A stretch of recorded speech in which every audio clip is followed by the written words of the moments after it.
Hello दोस्तों, welcome to PSV classes. मेरा नाम है विक्की जाटो। आज हम पढ़ने वाले हैं मध्य प्रदेश में वन। ठीक है, आज का हमारा टॉपिक है वन।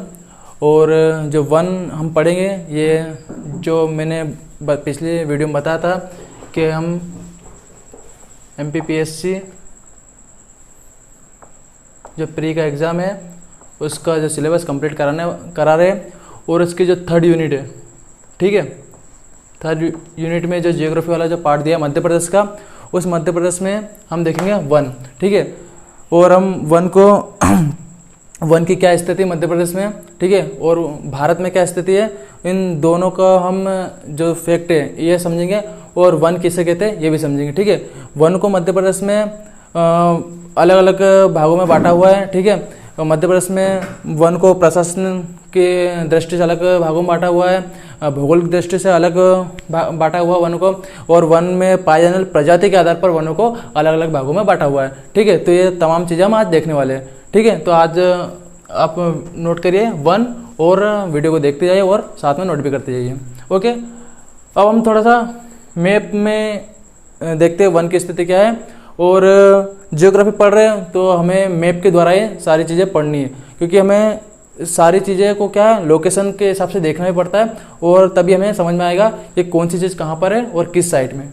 ठीक है, तो आप मैप बना लीजिए और हम पढ़ते हैं मध्य प्रदेश में वन। ठीक, सबसे पहले ये जानना जरूरी है कि वन कहते किसे। ठीक है, क्या होता है वन, तो वन की डेफिनेशन अगर कोई लिखना चाह रहे हैं तो लिख लीजिए, वन किसे कहते हैं। ठीक है, तो वन बेसिकली उसे कहते हैं, यानी भूमंडल का वह भाग जो क्या वृक्षों से घिरा हुआ है, या सीधी भाषा में कहे तो वह भाग जो वृक्षों से सघन मात्रा में ढका हुआ है। ठीक है, यानी बहुत सारे वन क्या है भूखंड को ढके हुए हैं, उसे क्या कहते हैं, वन कहते हैं। हम बात करें, एक अधिनियम बना था 1927 में, और उस अधिनियम में वन की जो डेफिनेशन वो डिक्लेयर की गई, और उसमें कहा गया कि भूखंड का वह भाग जो क्या है वृक्षों से सघन मात्रा में घिरा हुआ है उसे कहते हैं वन। ठीक है, तो हम लिख लेते हैं वन की डेफिनेशन।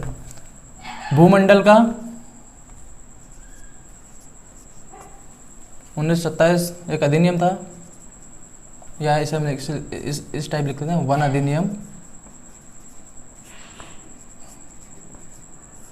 1927। ठीक है, इस अधिनियम के द्वारा वन की डेफिनेशन क्या दी गई थी, और डेफिनेशन क्या थी कि वह भूमंडल या वह भूभाग या वह भूमंडल जो वृक्षों से क्या है ढका हुआ है,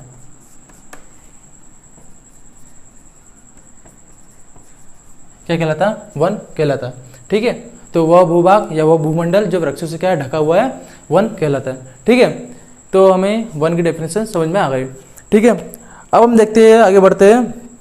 जो मध्य प्रदेश में जो वन की स्थिति है, ये जो वन की स्थिति अभी हाल ही में जो 2017 में पर्यावरण विभाग और भारत वन स्थिति रिपोर्ट, इसने जो वन की स्थिति जो रिपोर्ट पेश की है, हम वो आंकड़ा लेके चलेंगे, और वो आंकड़ा हम उस आंकड़े में क्या क्या स्थिति बताई है मध्य प्रदेश की, भारत की वन के बारे में, वो हम देखते हैं। ठीक है, तो हम देखते हैं वन स्थिति रिपोर्ट।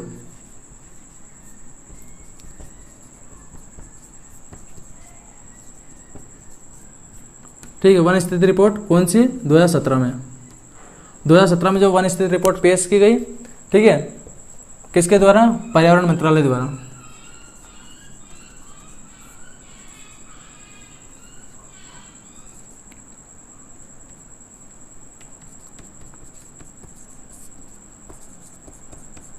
स्थिति कौन सी है, वन स्थिति रिपोर्ट 2017 की।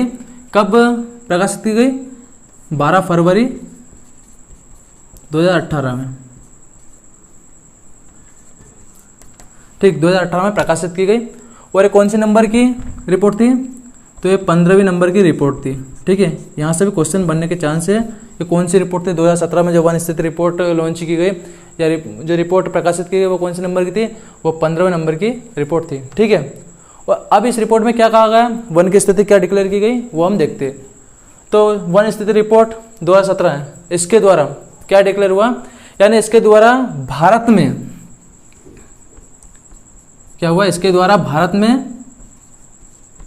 कितना क्षेत्रफल पर वन पाया गया। ठीक है, तो भारत में लगभग 7,08,000, ठीक है, कितना 7,08,273 वर्ग किलोमीटर क्षेत्रफल पर क्या पाया गया, वन पाया गया। ठीक है, इतने क्षेत्रफल पर क्या पाया गया, वन पाया गया। और एक हमें कैसे पता चला, हमें 2017 की जो वन स्थिति रिपोर्ट है उसके द्वारा पता चला कि भारत में इतने क्षेत्रफल पर वन पाया जाता है। ठीक है, ठीक है, ये लगभग मान के चलिए एक राज्य के इतना क्षेत्रफल घेरे हुए वन भारत में। ठीक है, अब हम भारत के बाद देखें तो भारत में 3 ऐसे राज्य हैं जहाँ पर सबसे ज़्यादा मात्रा में वन पाए जाते हैं। और वो 3 राज्य कौन कौन से हैं, वो 3 राज्य हैं, सबसे पहले स्थान पर आता है मध्य प्रदेश। ठीक है, जहाँ पर कितना 77,000, ठीक है, 414 वर्ग किलोमीटर क्षेत्रफल पर क्या वन पाए जाते हैं। ठीक है, यानी सबसे पहला स्थान कौन सा है, मध्य प्रदेश, जहाँ पर कितना वन पाया जाता है, 77,414 वर्ग किलोमीटर वन पाए जाते हैं। दूसरे स्थान की हम बात करें, ठीक है, दूसरे स्थान की बात करता हूँ, वो है अरुणाचल प्रदेश। ठीक है,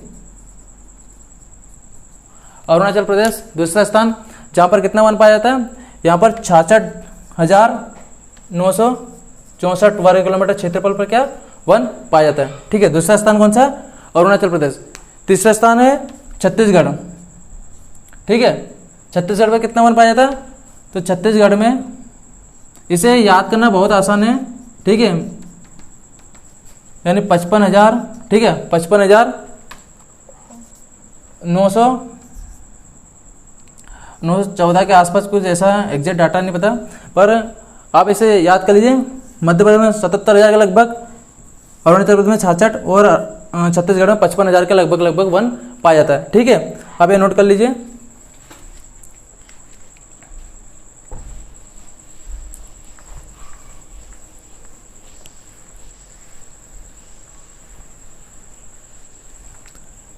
ठीक है, हमने देख लिया कि 3 ऐसे राज्य जहाँ पर सबसे ज़्यादा मात्रा में वन पाए जाते हैं। अब हम परसेंटेज के आधार पर भी देख लेते हैं, ऐसे प्रथम राज्य जहाँ पर क्या है वन सबसे ज़्यादा मात्रा में पाए जाते हैं। ठीक है, तो ऐसा पहला कौन सा राज्य है, तो वह लक्षद्वीप,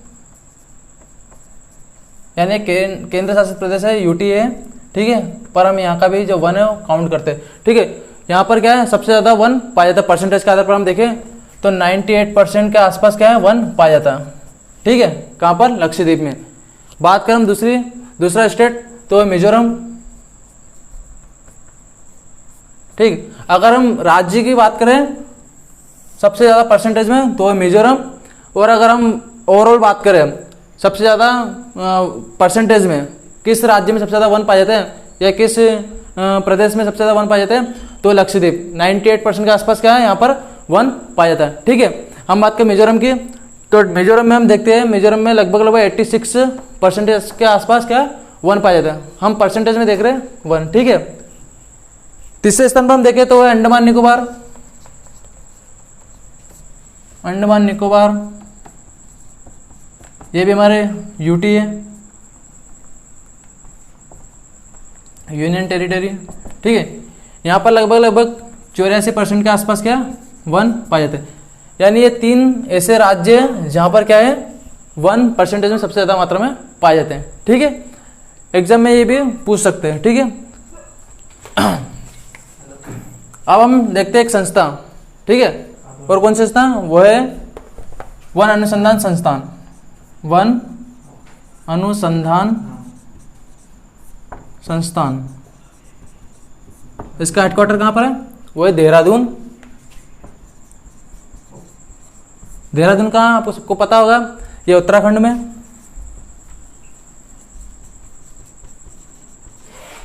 ठीक है, तो देहरादून में वन अनुसंधान संस्थान है, यानी वनों के ऊपर अनुसंधान किया जाता है। और यहाँ पर क्या होता है, यहाँ पर जो है यहाँ से जो रॉकेट या जो सैटेलाइट है जो भेजे जाते हैं, उनके ऊपर यहाँ पर क्या है जो संस्थान है, इस संस्थान के द्वारा क्या है निगरानी की जाती है, और जो सैटेलाइट लॉन्च किए जाते हैं उनके द्वारा यह आकलन किया जाता है कि मध्य प्रदेश में भारत में किस जगह पर कितना प्राकृतिक संसाधन है, यानी कितने क्षेत्रफल पर वन है, कितने पर नदी है, कितने भूभाग पर पठार है, पर्वत है। तो ये तमाम चीज़ें क्या ये संस्था आकलन करती है और सैटेलाइट के माध्यम से ये क्या है प्रबंधन जो संस्थान है वहाँ पर पहुँचाती है। ठीक है, और उससे क्या पता चलता है, उससे पता चलता है कि इस राज्य में इतना वन है, इस राज्य में इतना संसाधन है, खनिज है। ठीक है, ये सारी चीज़ें सैटेलाइट के द्वारा पता चल जाती है। और वनों का जो आकलन है ये भी क्या हमें सैटेलाइट के माध्यम से पता चलता है, क्योंकि बेसिकली किसी भी क्षेत्र की जो भूगोल स्थिति है वो हम ऐसे सामान्य तौर पर उसकी गणना नहीं कर सकते। ये सारी जो भौगोलिक स्थिति ये सैटेलाइट के द्वारा ही हमें क्या है ये इनकी सही रिपोर्ट पता चलती है। तो एक संस्थान है वन अनुसंधान संस्थान देहरादून जो ये काम करती है। ठीक है, अब इस संस्थान ने क्या हुआ, एक हम देख रहे 2017 की जो रिपोर्ट है वन स्थिति रिपोर्ट, जो 2017 की जो वन स्थिति रिपोर्ट है ये क्या करे, ये प्रकाशित की। ठीक है, और इस वन स्थिति रिपोर्ट ने क्या करा, इस वन स्थिति रिपोर्ट ने मध्य प्रदेश के जो हम मध्य प्रदेश पढ़ रहे हैं तो अलग अलग राज्य की क्या है जो वन स्थिति या जो वन के बारे में जो डाटा होते हैं वो प्रेषित करते हैं। तो मध्य प्रदेश के भी बारे में इस स्थिति ने क्या आकलन दिया, कुछ डाटा दिया और वो हम देखते हैं क्योंकि हम मध्य प्रदेश का वन पढ़ रहे हैं। ठीक है, तो हम लिखते हैं मध्य प्रदेश का जो वन है, ठीक है, इस रिपोर्ट के अनुसार कितना है, तो वो हम देखते हैं 77,414 वर्ग किलोमीटर। ठीक है, ये डाटा किसने दिया, वन स्थिति रिपोर्ट के द्वारा वन अनुसंधान संस्थान। ठीक है, ये बात क्लियर हो गई। अब हम देखते हैं मध्य प्रदेश में ये जो वन है, ठीक है, वन का हम भौगोलिक वन को हम देखते हैं, वन का वर्गीकृत करते हैं कि वन कितने क्षेत्रों में पाया जाता है। इनको अध्ययन करने के लिए हम सरलता से इनको समझने के लिए अलग अलग भागों में वन को हम जो मध्य प्रदेश का भाग है इसको हम अलग अलग डिवाइड करके देखते हैं। ठीक है, हमें सबसे पहले वन के बारे में इसकी भौगोलिक स्थिति पता होनी चाहिए, इसका जो सरकार ने इसका जो सेपरेशन किया है यानी विभाजन किया है अपने हिसाब से वन को संरक्षित करा है वो समझना है। उसके बाद में हमें क्या समझना है, उसके बाद में हमें जो वन की प्रजाति पाई जाती है, यानी वन किस टाइप के जो वृक्ष बहुलता से पाए जाते हैं, यानी सागौन का वृक्ष आपको पता होगा मध्य प्रदेश में ज़्यादा मात्रा में पाया जाता है, साल का वृक्ष पाया जाता है, बांस ज़्यादा पाया जाता है। ठीक है, कटीले वन ज़्यादा पाए जाते हैं। तो ये अलग अलग जो वन की प्रजातियाँ हैं इनके आधार पर हम वन का विभाजन देखते हैं। ठीक है, तो आप हेडिंग डालिए वनों का वर्गीकरण। ठीक है, ये हमने ऊपरी जानकारी समझी क्योंकि हमें पता चला कि मध्य प्रदेश का वन जो क्षेत्रफल है वो कितना है, कौन जारी करता है। ठीक है, भारत का वन कितना है, भारत में ऐसे कितने राज्य जहाँ पर सबसे ज़्यादा वन पाए जाते हैं, हमने परसेंटेज में देख लिया कि कितने राज्यों में सबसे ज़्यादा परसेंटेज में वन पाए जाते हैं। ठीक है, आपको समझ में आ गया। अब हम देखते हैं मध्य प्रदेश में वनों का वर्गीकरण। तो बेसिकली मध्य प्रदेश में वनों का 5 भागों में वर्गीकरण किया हुआ है और हम देखते हैं एक-एक करके। ठीक है, वनों का वर्गीकरण आपको पता हुआ, वर्गीकरण या किसी भी चीज़ को बांटता क्यों है, क्योंकि उसकी जो भी गणना मतलब जो भी तथ्य होता है उसको हम क्या सरलता से समझ सकें। ठीक है, किसी भी चीज़ को हम टुकड़े टुकड़े करके समझेंगे तो क्या हमें वो सही तरीके से समझ में आ जाए, इसलिए और इनकी विशेषताओं के कारण ज़्यादातर हम क्या इनका वर्गीकरण करते हैं और विशेषता उनको समझते हैं। तो हम देखते हैं मध्य प्रदेश का जो वर्गीकरण कितने भागों में करा है, तो है 5 भाग। ठीक है, और यहाँ से भी क्वेश्चन बनता है कि मध्य प्रदेश का जो वनों का वर्गीकरण कितने भागों में विभाजित किया है, तो है 5 भाग। सीधा सीधा क्वेश्चन बन जाता है। ठीक है, कितने भागों में, 5 भागों में। अब वो 5 भाग कौन कौन से वो देखते हैं हम। सबसे पहले देखते हैं हम प्रादेशिक आधार पर।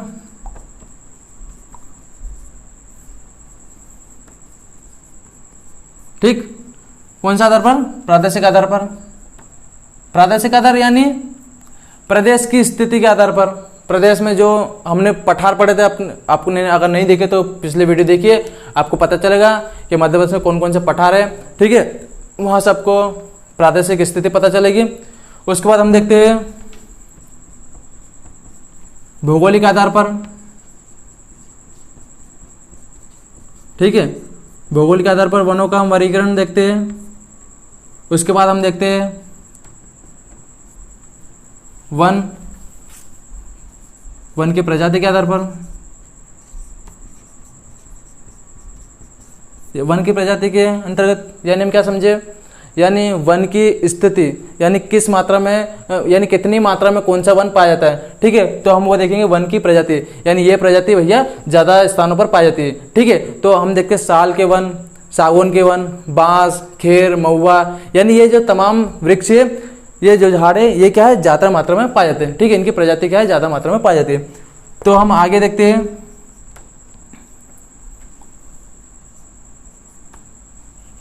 हम देखते हैं प्रादेश यानी प्रशासन के आधार पर, प्रशासनिक क्या है, प्रशासन ने भी अपने हिसाब से वनों का वर्गीकरण किया है, क्योंकि उनको भी क्या है, वनों का संरक्षण करना है, वनों को बचाना है। तो उन्होंने भी क्या करा है, वन को अपने हिसाब से बांटा हुआ है, ठीक है। उन्होंने अपने सहूलियत के हिसाब से वन का वर्गीकरण कर लिया कि भैया इतने वनों का हम इस टाइप से संरक्षण करेंगे, इतने वनों का इस टाइप से संरक्षण करेंगे, बाकी जो बचा हुआ वन वो आम नागरिक वो किस टाइप से इसका संरक्षण करेगा, ठीक है। और एक और जो वन वो है वन विभाग, ठीक है, ठीक है। ये 5 क्या है, 5 भागों में वर्गीकरण किया है वनों को मध्य प्रदेश के, ठीक है। अब हम इनको अलग अलग करके देख लेते हैं, ठीक है, इनकी विशेषताओं के बारे में, ठीक है।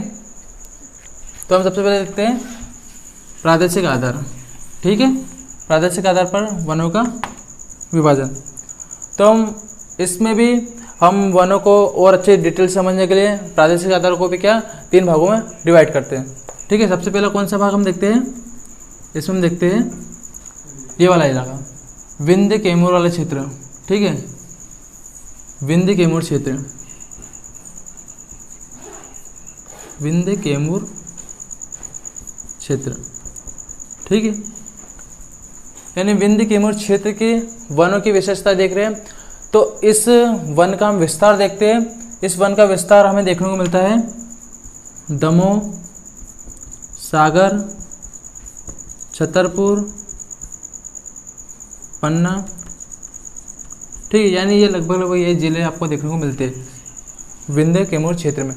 और यहाँ की विशेषता क्या है यहाँ के वनों की, तो यहाँ के वनों की विशेषता है कि यहाँ के वन विरल मात्रा में पाए जाते हैं, यानी दूर दूर फैले हुए वन पाए जाते हैं, ठीक है। यानी यहाँ पर छिटपुट तरीके से वन पाए जाते हैं, दूर दूर फैले हुए वन पाए जाते हैं, विरल मात्रा में वन पाए जाते हैं, ठीक है। किस मात्रा में वन पाए जाते हैं, तो विरल मात्रा में वन पाए जाते हैं,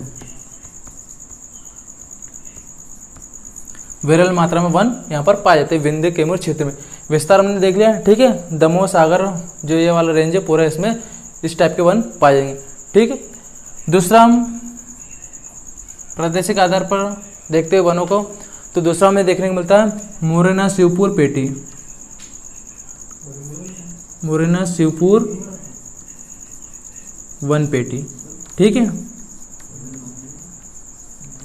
मुरैना शिवपुर वन पेटी ये वाला क्षेत्र हम देखते हैं, मुरैना शिवपुर वन पेटी। यहाँ के वनों की विशेषताएं हमें क्या देखने को मिलती है कि यहाँ पर कटीले वन पाए जाते हैं। कटीले वन पानी की कमी के कारण क्या है, कांटे झाड़ीदार वन यहाँ पर पाए जाते हैं, ठीक है। किस टाइप के वन पाए जाते हैं, कटीले वन। पानी की कमी के कारण यहाँ पर कांटे वाले वन पाए जाते हैं, ठीक है। आपको पता होगा कांटे क्या करते हैं, पानी को कम अवशोषित करते हैं, ठीक है। इसलिए यहाँ पर क्या कटीले वन पाए जाते हैं, कटीले वन पाए जाते हैं। आपने नाम सुना होगा कैक्टस, ठीक है, नागफनी, जो क्या है पानी की कमी के कारण जो वहाँ की पत्तियाँ होती है वो क्या धीरे धीरे कांटों में बदलने लगती है, जिससे क्या था पानी की कमी को, जो पानी की कमी है उसकी क्या वो जो आपूर्ति वो कम कर सके, ठीक है। समझ में आ गया आपको, कटीले वन पाए जाते हैं पानी की कमी के कारण। और अगर इसके हम क्षेत्र की बात करें तो आपको पता नाम से समझ में आ रहा होगा, मुरैना शिवपुरी जो है पेटी है, इसमें जितने भी जिला हैं, जो भी एरिया है इसका, वो आपको समझ में आएगा शिवपुर मुरैना पेटी से, ठीक है। एक और हम देखते हैं प्रादेशिक आधार पर वनों को हमने बांटा है, हमने तो नहीं हम देख सकते हैं मध्य प्रदेश के वन स्थिति रिपोर्ट है, ठीक है, और इसको प्रादेशिक आधार पर बांटा हुआ है। तीसरा है नर्मदा का दक्षिणी क्षेत्र, मैं इंक डाल लेता हूँ, ठीक है।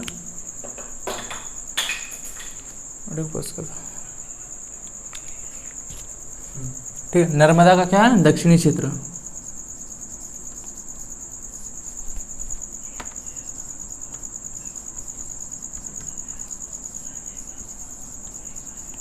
नर्मदा का दक्षिणी भाग, ये हमारा क्या है, प्रादेशिक आधार का तीसरा पॉइंट है।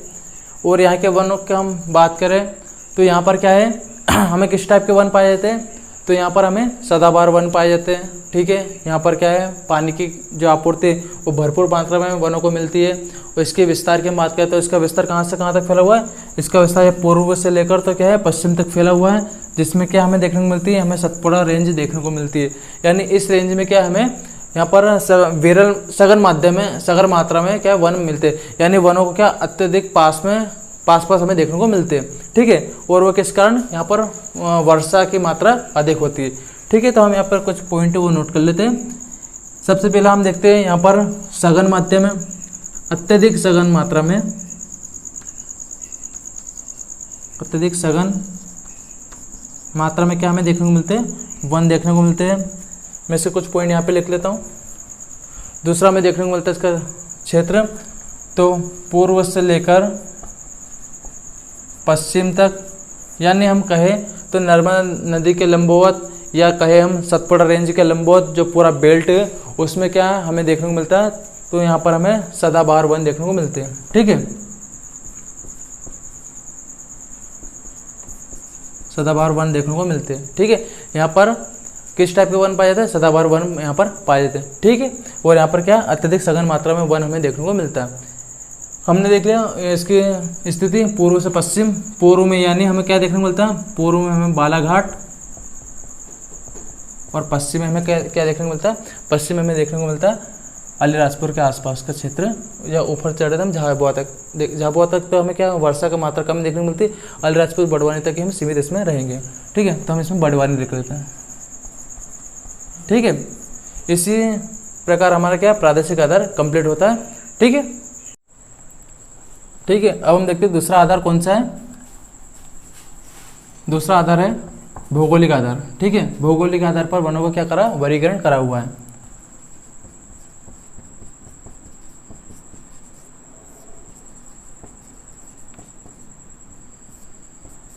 ठीक है, भौगोलिक आधार में भी क्या है, वनों को समझने के लिए और भागों में इसको डिवाइड करा है। ठीक है, जैसे हमने समझा था प्रादेशिक आधार पर भी वनों को क्या अलग अलग अंदर, और इसको क्या गहराई से समझने के लिए अलग अलग भागों में बांटा, वन पेटी अलग अलग भागों में बांटे। उसी टाइप से भौगोलिक आधार पर भी वनों को क्या और अधिक बांटा हुआ है। तो ऐसे हम पहला जो इसके अंदर पॉइंट समझते हैं तो वो है, इसमें क्या है, वनों के स्थिति जो भौगोलिक आधार है वो क्या है, वर्षा के कॉन्सेप्ट पे वैसे बांटा हुआ है। यानी जहाँ पर जितनी वर्षा होगी, यानी जहाँ जो पेटी है हमने समझा था वो उष्णकटिबंधीय है। ठीक है, और उपोष्णकटिबंधीय जो स्थिति है, भौगोलिक स्थिति, अक्षांश स्थिति, उस आधार पर क्या वनों को बांटा हुआ है। तो हम सबसे पहले इसमें देखते हैं उष्णकटिबंधीय पर्णपाती वन। ठीक है, उष्णकटिबंधीय पर्णपाती वन। अब आपको पता होगा उष्णकटिबंधीय किसे कहते हैं। अगर आपको पता नहीं है तो आप क्या है, पुराने वीडियो देखिए तो आपको उष्णकटिबंधीय समझ में आ जाएगा किसे कहते हैं। ठीक है, और ये किसके कारण निर्मित होता है, ये क्षेत्र किसके कारण बनता है, वो भी आपको समझ में आ जाएगा। तो हम देखते हैं उष्णकटिबंधीय पर्णपाती वन, इसकी क्या विशेषता है। ठीक है, तो सबसे पहले इसकी विशेषता मेन है कि यहाँ पर वर्षा की मात्रा क्या 50 से लगभग 100 सेंटीमीटर के आसपास वर्षा होती है। इस कारण यहाँ पर क्या है, उष्णकटिबंधीय पर्णपाती वन पाए जाते हैं। यानी उष्णकटिबंधीय पर्णपाती, तो हम थोड़ा सा मतलब समझ लेते हैं। उष्णकटिबंधीय यानी जो कर्क रेखा वाले, ठीक है, जो जोन का इलाका वो उष्णकटिबंधीय। पर्णपाती वन यानी कम वर्षा के कारण पत्ते, जो वृक्ष के अपने पत्ते गिरा देते हैं। ठीक है, यानी पतझड़ वाला माहौल यहाँ पर क्या बनता है। ठीक है, इस कारण क्या है, उष्णकटिबंधीय पर्णपाती वन के आधार पर यहाँ के वनों को बांटा हुआ है। तो सबसे प्रमुख विशेषता इसकी देखते हैं हम। यहाँ पर वर्षा का जो औसत है वो है 50 से 100 सेंटीमीटर। 50 से 100 सेंटीमीटर औसतन वर्षा होती है यहाँ पर। ठीक है। औसतन वर्षा होती है 50 से 100 सेंटीमीटर। दूसरी प्रमुख विशेषता की हम बात करें तो यहाँ पर किस प्रजाति के वन पाए जाते हैं, तो यहाँ पर सबसे ज़्यादा सागौन वृक्ष, सागौन प्रजाति के वृक्ष पाए जाते हैं, ठीक है। सागौन के बाद हम देखिए, ठीक है, तो सागौन के बाद में हमें यहाँ पर देखने को मिलता है, हमें यहाँ पर सागौन के बाद में देखने को मिलता है खेर, ठीक है, खेर प्रजाति के वन भी हमें देखने को मिलते हैं। उसके बाद हम देखते हैं पीपल, सॉरी शीशम, शीशम प्रजाति के भी क्या हमें वन देखने को मिलते हैं, ठीक है। ये क्या है, इन प्रजाति जो वृक्ष इन प्रजाति की विशेषता है कि ये इमारती लकड़ियों में काम आते हैं, ठीक है, यानी इनका क्या इनके फर्नीचर वगैरह में इनका काम लिया जाता है, ठीक है। तो ये क्या है, इमारती लकड़ियाँ यानी बहुमूल्य लकड़ियाँ, ठीक है। हम तो यहाँ पर इनकी क्या विशेषता है, उष्णकटिबंधीय कि यहाँ पर सागौन, खेर, शीशम आदि इस टाइप के वन पाए जाते हैं, वृक्ष पाए जाते हैं।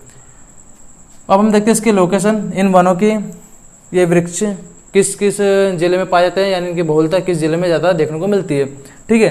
तो बेसिकली ये जो क्षेत्र है ये हमें देखने को मिलता है जबलपुर, ये वाला जो है, ठीक है, ये वाला आप जो, ठीक है, ये जो समझ रहे क्षेत्र है, इस वाले क्षेत्र में क्या है, इसकी बहुलता अपने को देखने को मिलती है, जिसमें हम जबलपुर, सागर,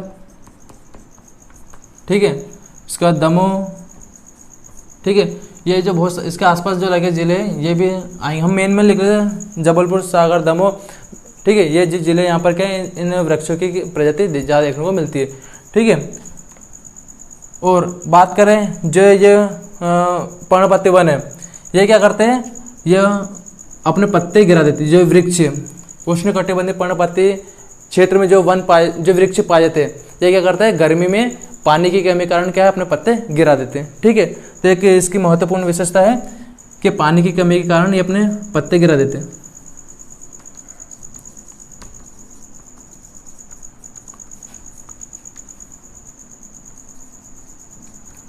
पानी की कमी के कारण अपने पत्ते गिरा देते हैं।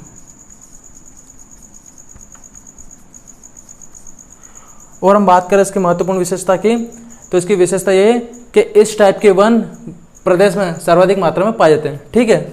उष्णकटिबंधीय पर्णपाती वन क्या प्रदेश में सर्वाधिक मात्रा में पाए जाते हैं, ठीक है, सर्वाधिक मात्रा में पाए जाते हैं।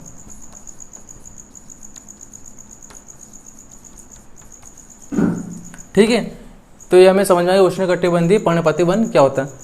अब नोट कर लीजिए, मैं आगे बताने वाला हूँ, ठीक है। दूसरा आधार हम देखते हैं इसमें, दूसरा उष्णकटिबंधीय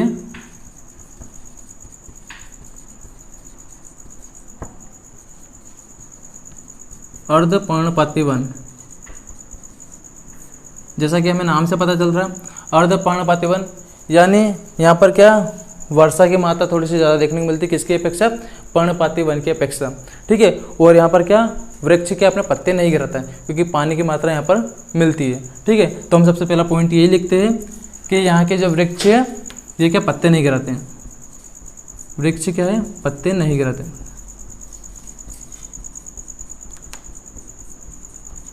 किस क्षेत्र के वृक्ष पत्ते नहीं गिराते, तो उष्णकटिबंधीय अर्धपर्णपाती वन। हम वर्षा देख लेते हैं, तो यहाँ पर वर्षा हम देखने को मिलती है 100 से 150 सेंटीमीटर के लगभग यहाँ पर औसतन वर्षा हमें देखने को मिलती है, ठीक है, यानी इतनी वर्षा यहाँ पर होती है 100 से 150 सेंटीमीटर वर्षा। अब इसके लोकेशन भी देख लेते हैं, तो आपने देखा होगा ये जो इलाका है कौन सा, मध्य प्रदेश का पूर्वी और दक्षिण पूर्वी क्षेत्र, ठीक है। ये वाला जो क्षेत्र है पूर्वी और दक्षिण पूर्वी क्षेत्र, जिसमें कौन कौन से जिले हमें देखने को मिलते हैं ज़्यादातर, जिसमें बालाघाट, ठीक है, बालाघाट के बाद हम देखते हैं मंडला, उसके बाद हम देखते हैं उमरिया, ठीक है, उमरिया बाद में बैतूल, सिवनी, जो ये क्षेत्र पूरा दक्षिण पूर्वी। तो भौगोलिक आधार पर हम तीसरा पॉइंट भी समझ लेते हैं, और वो कौन सा है, वो है उष्णकटिबंधीय शुष्क पर्णपाती वन, ठीक है, उष्णकटिबंधीय शुष्क पर्णपाती वन। अब हम इस जोन की विशेषता देख लेते हैं, इसकी प्रमुख विशेषता क्या है, तो बेसिकली आपको नाम से ही पता चलता है इसमें भी कि शुष्क यानी सूखा क्षेत्र, ठीक है, जहाँ पर क्या वर्षा कम मात्रा में होती है। यानी यहाँ पर वर्षा कितनी होती है, तो यहाँ पर लगभग 25 से 75 सेंटीमीटर के औसतन वर्षा होती है, ठीक है। कितनी होती है, 25 सेंटीमीटर से 75 सेंटीमीटर के लगभग यहाँ पर वर्षा होती है। और हम यहाँ पर देखें, यहाँ पर किस प्रजाति के वन पाए जाते हैं, तो यहाँ पर हमें कटीले वन यानी कांटे वाला वन अधिक देखने को मिलते हैं, जिसमें हमें बबूल, ठीक है, शीशम, ठीक है, पलाश, तेंदुपत्ता, ठीक है, ये तमाम हमें क्या वृक्ष देखने को मिलते हैं। और ये क्या है, इन वनों की विशेषता है, ये कटीले वन,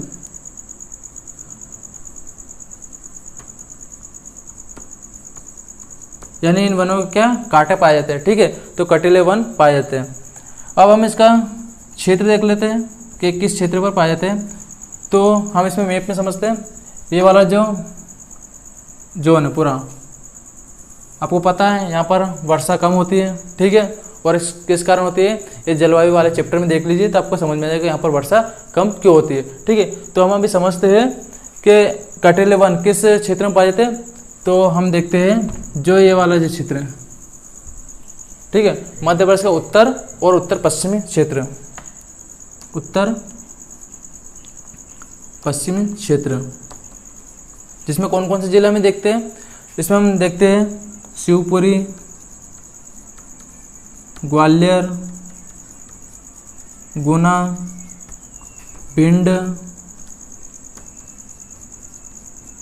ठीक है, राजगढ़। यानी मैं प्रॉपर सारे जिलों का नाम नहीं लिख रहा हूँ, लेकिन ये इस जोन में जितने भी जिले हैं उसके प्रमुख जिलों के नाम लिख रहा हूँ जहाँ पर क्या कटीले वन पाए जाते हैं, ठीक है। तो हमें यहाँ से क्या समझ में आया कि उष्णकटिबंधीय शुष्क पर्णपाती वनों में क्या होता है, वर्षा की मात्रा कम होती है, जिससे क्या यहाँ पर कांटेले वन, झाड़ीदार वन पाए जाते हैं, ठीक है। तो हमारा भौगोलिक आधार भी कंप्लीट हो गया। अब हम इसके आगे हैं, कल देखेंगे वनों की प्रजाति के आधार पर वन, ठीक है, वनों के प्रजाति के आधार पर, यानी वन किस प्रजाति के वन कितनी मात्रा में पाए जाते हैं। यानी आपको पता होगा लगभग 20% के आसपास सागौन के वृक्ष पाए जाते हैं, 4% के आसपास साल के वृक्ष पाए जाते हैं, लगभग 2-1% के आसपास बांस प्रजाति के वन पाए जाते हैं। तो जो प्रमुख वन जो प्रजाति के वो हम देखेंगे, और वन उपज देखेंगे, यानी वन से जो उपज होती है, यानी वन से हमें जो चीज़ प्राप्त होती है वो चीज़ भी हम देखेंगे, ठीक है, जिनका क्या हमें जो मध्य प्रदेश की जो GDP उसमें भी इसका क्या योगदान होता है वो भी हम चीज़ देखेंगे। लगभग आपको पता होगा 500 करोड़ के आसपास इसका क्या है योगदान रहता है मध्य प्रदेश की GDP में, तो वो चीज़ भी हम समझेंगे, ठीक है। तो हमारा वीडियो देखिए और नोट करिए, और जो पिछले वीडियो उनको भी देखिए, वहाँ से आपको जलवायु समझ में आएगी, और वो जलवायु के बाद समझोगे तो आपको पता चलेगा कि यहाँ पर वर्षा कम क्यों होती है, ठीक है। इस कारण यहाँ पर कौन से जो कांटेले वन है, और आपको समझ में आएगा शुष्क पर्णपाती वन, अर्ध शुष्क पर्णपाती वन, ये किस टाइप से पैदा होते हैं, तो आपको सब समझ में आएगा, ठीक है। तो हमारे वीडियो को देखिए, लाइक करिए, शेयर करिए और सब्सक्राइब करिए, और कुछ भी क्वेश्चन है तो आप क्या कमेंट करके बताइए, और जो टॉपिक पढ़ाना हो, जो आपको जो टॉपिक पढ़ना हो तो वो भी आप नोट करके बताइए कि हमें ये टॉपिक पढ़ना है, तो हम इस बारे में भी वीडियो बनाएंगे, आपको भेजेंगे, ठीक है। तो वीडियो को देखते रहिए, थैंक यू।